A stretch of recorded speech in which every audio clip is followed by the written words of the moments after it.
Assalamualaikum warahmatullahi wabarakatuh. Alhamdulillah masih bertemu lagi dalam pelajaran bahasa Indonesia bersama Ustadz Yogi.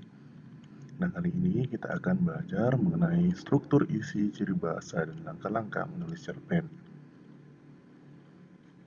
Tapi sebelum lanjut, ada baiknya kita mengucapkan bismillah terlebih dahulu agar pembelajaran kali ini dapat berjalan dengan lancar.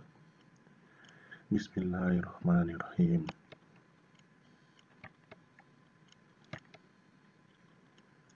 Struktur isi teks cerpen. Struktur isi teks cerpen terbagi menjadi 5. Yang pertama yaitu judul, yang kedua orientasi, yang ketiga klimaks, yang keempat penyelesaian, dan yang terakhir amanat. Ustadz akan menjelaskannya satu persatu. Dari judul. Judul teks cerpen menggambarkan keseluruhan isi cerpen atau persoalan utama yang hendak disuarakan pengarang melalui cerpen. Selanjutnya, orientasi. Orientasi yaitu berisi perkenalan siapa para pelaku, terutama pelaku utama, apa yang dialami pelaku, dan di mana peristiwa itu terjadi. Jadi, orientasi itu adalah perkenalan atau pengenalan. Selanjutnya, komplikasi. Terjadi karena munculnya konflik.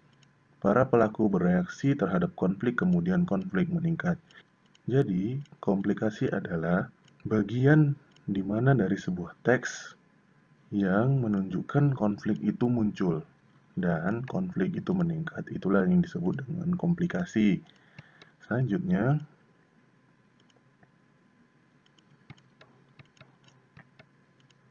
penyelesaian. Penyelesaian itu bisa disebut dengan koda. Apa itu? Terjadi setelah konflik terpecahkan atau selesai dan menemukan penyelesaiannya atau jalan keluar. Jadi penyelesaian itu merupakan koda dari sebuah cerpen, yang mana isi di dalamnya itu adalah pemecahan konflik atau pemecahan sebuah masalah atau menemukan penyelesaian atau jalan keluar. Selanjutnya yaitu amanat. Amanat merupakan pesan moral yang diberikan pengarang sebagai tanggapan terhadap konflik yang terjadi. Jadi kata lainnya, amanat adalah sebuah nasihat yang ditulis pengarang, baik itu tersirat maupun tersurat, yang ingin disampaikan pengarang kepada pembaca. Selanjutnya, setelah kita mempelajari tentang struktur isi dari teks cerpen, maka kali ini kita akan belajar juga mengenai ciri bahasa teks cerpen. Yang pertama yaitu memuat kata-kata untuk mendeskripsikan pelaku, baik itu penampilan fisik atau kepribadiannya. Yang kedua yaitu memuat kata-kata deskriptif untuk menggambarkan latar, bisa dia latar waktu, tempat, dan suasana. Selanjutnya, memuat kata kerja yang menunjukkan peristiwa-peristiwa yang dialami pelaku. Dan yang terakhir, memuat sudut pandang pengarang. Selanjutnya, yaitu gimana langkah-langkah menulis sebuah cerpen, yaitu yang pertama menemukan bahan untuk menulis cerpen. Yang kedua, menulis pembukaan cerpen atau orientasi atau perkenalan.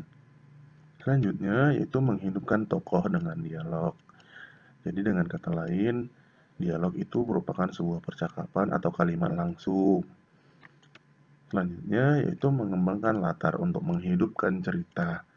Jadi latar itu tadi terbagi lagi menjadi beberapa bagian. Contohnya latar tempat, latar waktu, dan latar suasana. Selanjutnya yaitu menulis penyelesaian atau koda. Nah, inilah merupakan langkah-langkah dari menulis sebuah cerpen. Nah, sampai di sini dulu pembelajaran kali ini.